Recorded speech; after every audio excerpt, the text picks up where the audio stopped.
नमस्कार। इतिहास गवाह है कि नए एपिसोड के साथ मैं हूं अनुराधा प्रसाद। 40 साल पहले अप्रैल का महीना था। दिल्ली में गर्मी दस्तक दे रही थी। इंदिरा गांधी बेहद परेशान थी। उनको लग रहा था कि उन्होंने बड़ी गलती कर दी है। गलती ये कि गुजरात में छात्रों की मांगों पर वहां की सरकार को बेदखल कर दिया। गुजरात में जो कुछ हुआ उसे इंदिरा गांधी एक हार की तरह से देख रही थी। 3 साल पहले पाकिस्तान पर जीत हासिल कर दुनिया में अपना दबदबा बना चुकी इंदिरा गांधी को घर की इस हार को पचा पाना बेहद मुश्किल था और अब गुजरात जैसा ही माहौल पटना में बन रहा था। इंदिरा गांधी अब वो गलती दोहराना नहीं चाहती थी। पटना में जयप्रकाश नारायण के सड़क पर उतरते ही इंदिरा गांधी ने सख्त तेवर अपना लिए। उन्होंने बिहार की गफ्फूर सरकार को फरमान जारी कर दिया कि आंदोलन को कुचल दिया जाए। इंदिरा गांधी की तरफ से बातचीत के रास्ते बंद हो चुके थे। शायद यही उनकी सबसे बड़ी गलती थी।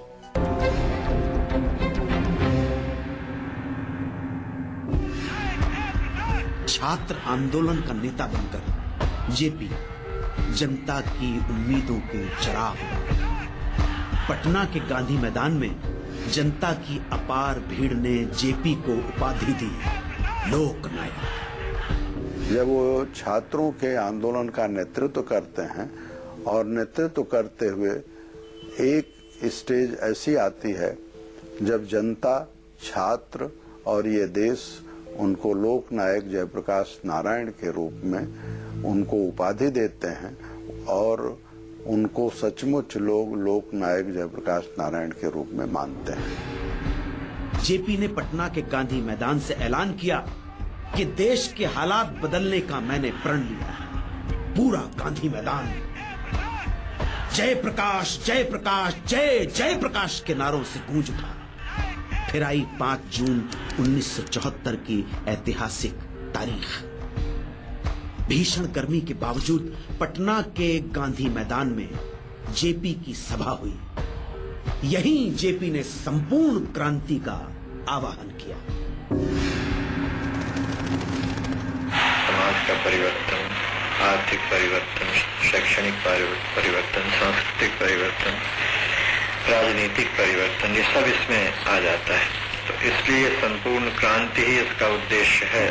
टोटल रिवोल्यूशन, संपूर्ण क्रांति का नारा दिया जयप्रकाश जी ने। लंबी लड़ाई होगी इसमें और इसमें सब लोग साथ रहो। इंदिरा गांधी और जेपी में कड़वाहट बढ़ती जा रही थी, लेकिन इस कड़वाहट से पहले एक बेहद भावुक पल भी आया। जेपी इंदू के घर पहुंचे थे। उनके हाथ में अपनी इंदू के लिए तोहफा था। तोहफा क्या, अनमोल यादों का पुलिंदा था। इसमें वो खत थे जो इंदिरा गांधी की मां कमला नेहरू ने जेपी की पत्नी प्रभावती को लिखे थे। प्रभावती कमला नेहरू की दोस्त थी, वैसे ही जैसे जेपी और नेहरू बेहद करीब थे। इंदिरा गांधी और जेपी के बीच भी दुश्मनी की कोई वजह नहीं थी, लेकिन फिर भी दोनों के रिश्ते बिगड़ते गए। 1 नवंबर 1974 को दिल्ली में जेपी और इंदिरा गांधी में बात तो हुई, लेकिन बात बनने के बजाय और बिगड़ गई। इंदिरा गांधी ने जेपी की कोई भी मांग मानने से इनकार कर दिया। जेपी नाराज होकर इंदिरा गांधी के घर से निकल गए।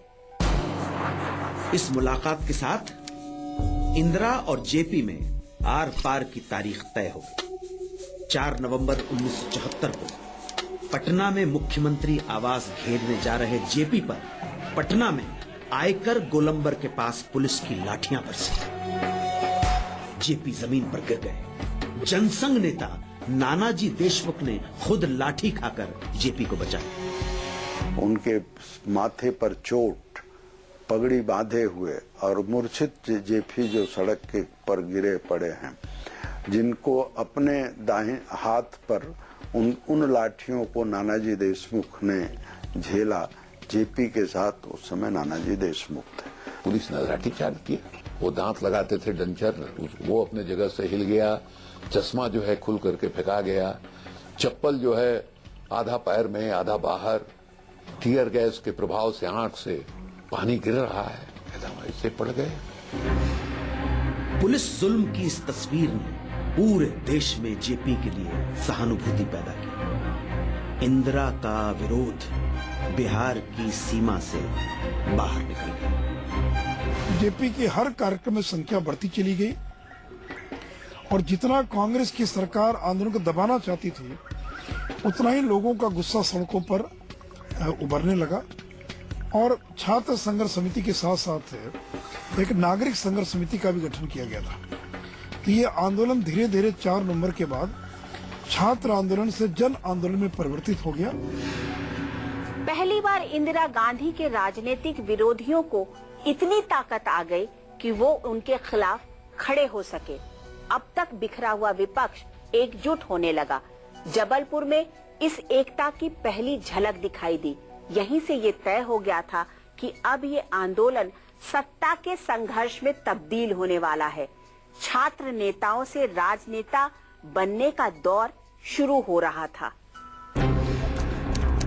शरद यादव 1975 में जबलपुर इंजीनियरिंग कॉलेज के छात्र नेता थे। जनवरी 1975 में जबलपुर लोकसभा उपचुनाव के दौरान उन्हें कांग्रेस उम्मीदवार के खिलाफ पब्लिक कैंडिडेट यानी विपक्षी दलों का साझा उम्मीदवार बनाया। ये फैसला जेपी की सहमति से हुआ। जेपी आंदोलन का मेरा नाम ही पीपल्स कैंडिडेट था। मेरा चुनाव चिन्ह भी हल्दर किसान था, जिसके ऊपर जनता पार्टी का नाम पड़ा और वो हल्दर किसान चुनाव चिन्ह हुआ, जनता पार्टी का भी। जबलपुर उपचुनाव में शरद यादव को मिली जबरदस्त जीत। राजनीति में इंदिरा को ये जेपी का पहला करारा जवाब था। इसके बाद जेपी के आंदोलन का कारवा बढ़ता गया। बुद्धिजीवी, कवि, शायरों की बेबाक कलम ने जेपी आंदोलन को तीखा और तेज बना दिया। रामधारी सिंह दिनकर की कलम ने भी आंदोलन को शब्दों की धार दी। दिनकर ने लिखा, संपूर्ण क्रांति अब नारा है, भावी इतिहास तुम्हारा है। ये नक्श अमा के बुझते हैं, सारा आकाश तुम्हारा है। जेपी के व्यक्तित्व को लोगों तक पहुंचाने के लिए, जेपी का संदेश पहुंचाने के लिए ये कविताएं लिखी गई थी, शेरो शायरी लिखी गई थी। और बाबा नागार्जुन ने तो एक कदम आगे बढ़कर के यह भी लिखा कि इंदू जी क्या हुआ आपको, क्या हुआ आपको, बेटे को याद रखा भूल गई बाप को। सिंहासन खाली करो कि जनता आती है। दिनकर की कविता की ये लाइनें जेपी आंदोलन का गीत बन गई। अब तक इंदिरा गांधी समझ चुकी थी कि उनके सारे विरोधी हाथ मिला चुके हैं। इंदिरा गांधी उन्हें धराशायी करने का मौका तलाश रही थी, लेकिन किस्मत साथ नहीं दे रही थी। एक के बाद एक बुरी खबरें आ रही थी और अब इलाहाबाद से एक बुरी खबर आने वाली थी। असल में 1971 के चुनाव में इंदिरा गांधी ने एक बड़े सोशलिस्ट नेता राजनारायण को रायबरेली से हराया था। राजनारायण ने हार स्वीकार नहीं की, वो अदालत चले गए। इंदिरा गांधी पर उन्होंने धोखाधड़ी और सरकारी मशीनरी के गलत इस्तेमाल का आरोप लगाया। राजनारायण की उस शिकायत ने देश के इतिहास को ही बदल दिया। 12 मार्च 1975 को इलाहाबाद हाई कोर्ट के जज जस्टिस जगमोहन लाल सिन्हा ने रायबरेली से इंदिरा गांधी के चुनाव को रद्द कर दिया। इंदिरा को 71 के चुनाव में धांधली का दोषी माना गया। अदालत ने 6 साल तक चुनाव लड़ने पर रोक लगा दी। ये ऐतिहासिक फैसला सोशलिस्ट नेता राजनारायण की याचिका पर आया। जब बहस के बाद जगमोहन लाल सिन्हा को समझ में आ गया कि ईमानदारी से फैसला इंदिरा गांधी के हक में नहीं हो सकता, उन्होंने वो निष्पक्षता और जो जुडिशियल क्रेडिबिलिटी होना चाहिए वो दिखाई और उनके खिलाफ फैसला दिया और 6 साल के लिए उनको डिस्क्वालीफाई कर दिया। जेपी आंदोलन से टकरा रही इंदिरा एक ऐसा फैसला लेने जा रही थी जो किसी प्रधानमंत्री ने नहीं लिया था। ये ऐसा फैसला था जो देश की तकदीर तय करने वाला था। क्या था ये फैसला, हम बताएंगे।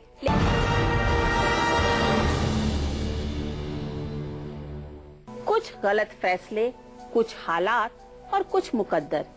इंदिरा गांधी ने एक और गलती की। इलाहाबाद हाई कोर्ट के फैसले के बाद इंदिरा गांधी खुद प्रधानमंत्री की कुर्सी से इस्तीफा देने का मन बना चुकी थी, लेकिन उनके कुछ करीबियों का मानना था कि एक बार इंदिरा गांधी प्रधानमंत्री की कुर्सी से हटी तो फिर कांग्रेसी ही उन्हें वापस नहीं लौटने देंगे। इंदिरा गांधी ने इस्तीफा नहीं दिया।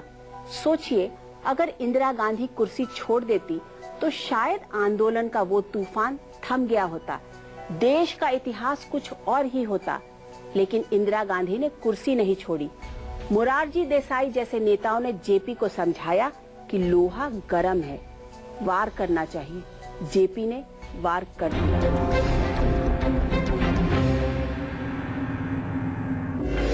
हाईकोर्ट के फैसले के बाद जेपी ने इंदिरा का इस्तीफा मांगा। 25 जून को दिल्ली के रामलीला मैदान में जेपी की ऐतिहासिक सभा हुई। रामलीला मैदान में जेपी ने सशस्त्र बलों से हथियार छोड़ने का आह्वान किया। जेपी ने कहा, हमारे साथ इस आंदोलन के साथ सहयोग करो, अपनी ड्यूटी भी करो, जितना हुक्म होता है तुमको उतना करो, लेकिन जो हुक्म ऐसा हो जो तुम्हारी आत्मा के खिलाफ हो, अनैतिक हो, इस हुक्म को हरगिज मत मानो। ये तो महात्मा गांधी जी का हुक्म था अंग्रेजी राज के जमाने में। जयप्रकाश जी उद्बोधन के लिए खड़े हुए तो उन्होंने पुलिस को भी आह्वान किया कि आप जनता के पैसे से आप संचालित होते हो, आप जनता के लोग हो, आप जागरूक हो, इसलिए सरकार के गलत फैसले मानने के लिए आप बाध्य नहीं हैं। उसको उस समय की प्रधानमंत्री श्रीमती इंदिरा गांधी ने विद्रोह का रूप समझा। जेपी ने इंदिरा पर दबाव बढ़ाया। पटना में मुख्यमंत्री आवास के घेराव से शुरू हुआ आंदोलन अब प्रधानमंत्री इंदिरा गांधी के आवास के घेराव तक पहुंच गया। इंदिरा के लिए घर के दरवाजे तक चुनौती दस्तक दे रही थी। इससे मुकाबला करने का रास्ता सुझाया इंदिरा के करीबी और पश्चिम बंगाल के मुख्यमंत्री सिद्धार्थ शंकर रे ने। ये रास्ता था संविधान की धारा 352 यानी आंतरिक इमरजेंसी लगाने। उस वक्त इंदिरा के घर पर संजय गांधी, गृह राज्य मंत्री ओम मेहता, हरियाणा के मुख्यमंत्री बंसीलाल भी मौजूद थे। इंदिरा इमरजेंसी लगाने के लिए तैयार नहीं थी, लेकिन सिद्धार्थ शंकर रे और संजय गांधी के दबाव में इंदिरा ने इमरजेंसी लगाने का फैसला कर ही लिया। 12 और 25 के बीच में जो वारदात हुई, जो हालात अपोजिशन ने पैदा किए, आप जानते हैं किस तरह रामलीला के मैदान में एक बहुत बड़ी वाली मीटिंग की गई। उसमें आर्मी को, एयरफोर्स को, एमएनएस सबको, पुलिस को, सबको कहा गया कि सरकार के काम को, सरकार की बात को न माना जाए, टैक्स ना पे किए जाए। ऐसे हालात पैदा करने की कोशिश की कि देश में एक बिल्कुल इतनी बिगड़ती स्थिति हो गई थी कि जिसमें नियंत्रण में लाना बड़ा आवश्यक था। तो उसके बाद मिसेस इंदिरा गांधी को सिद्धार्थ शंकर रे ने सुझाव दिया कि आप इमरजेंसी डिक्लेयर कर सकती हैं। तो उसके बाद वो कॉन्स्टिट्यूशन ले आए, कॉन्स्टिट्यूशन उन्होंने पढ़ाया उनको। इमरजेंसी लगाने पर इंदिरा इस हद तक तैयार हुई कि सिद्धार्थ शंकर रे के साथ वो राष्ट्रपति फखरुद्दीन अली अहमद से मिलने राष्ट्रपति भवन पहुंच गए। इंदिरा ने राष्ट्रपति को इमरजेंसी लगाने की सलाह दी। राष्ट्रपति फखरुद्दीन अली अहमद तैयार हो गए, वो भी बिना कैबिनेट मंजूरी के। इधर रामलीला मैदान में जेपी की सभा खत्म हुई और 25 जून की मध्यरात्रि इमरजेंसी का मसौदा लेकर इंदिरा के निजी सचिव आर के धवन पहुंच गए राष्ट्रपति भवन। उनकी जब सारी बातचीत हो गई तो उस वक्त बुला के मुझे कहा गया कि ये मैं एक कागज लेके प्रोक्लेमेशन लेके आऊंगा जो फखरुद्दीन अली अहमद साहब से साइन कराने के लिए।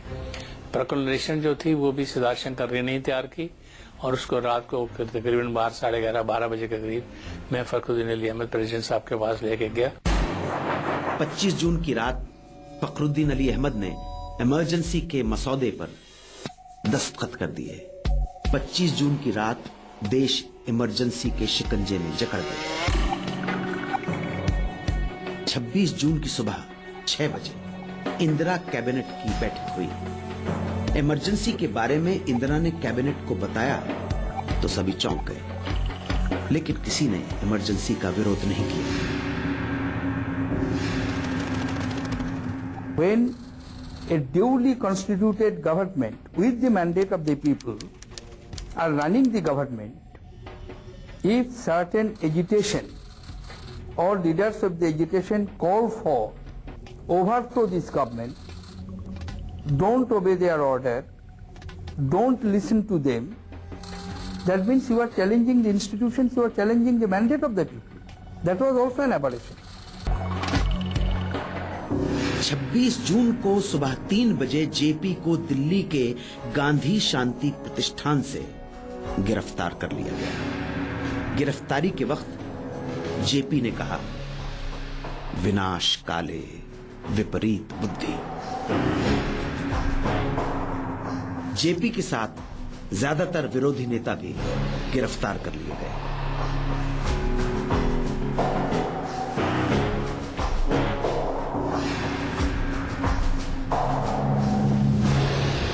जो बड़े नेता पकड़े गए थे उनको एक तो दूर दूर जेलों में डाला गया। बीजू पटनायक जी थे, चौधरी चरण सिंह जी थे, मुरारजी भाई थे, अटल बिहारी वाजपेयी थे, अडवाणी जी थे। ये अपने गृह जनपद और गृह राज्यों में नहीं, किसी को करनाल में, किसी को रोहतक में, किसी को बंगलौर में, किसी को सोना में, किसी को तिहाड़ में रखा गया ताकि उनके परिवार के लोगों को मिलने में भी असुविधा हो।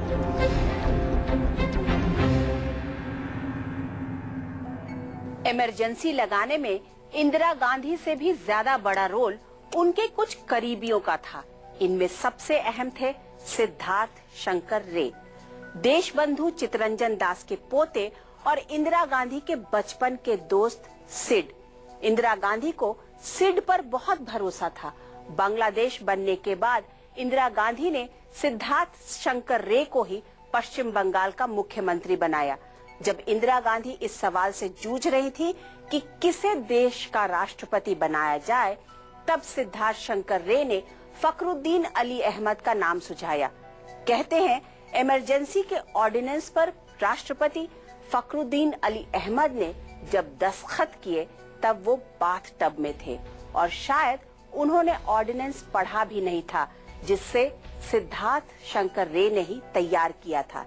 लेकिन आगे चलकर इंदिरा गांधी और रे के रिश्तों में भी खटास आ गई और इस खटास का कारण बने इंदिरा गांधी के बेटे संजय गांधी।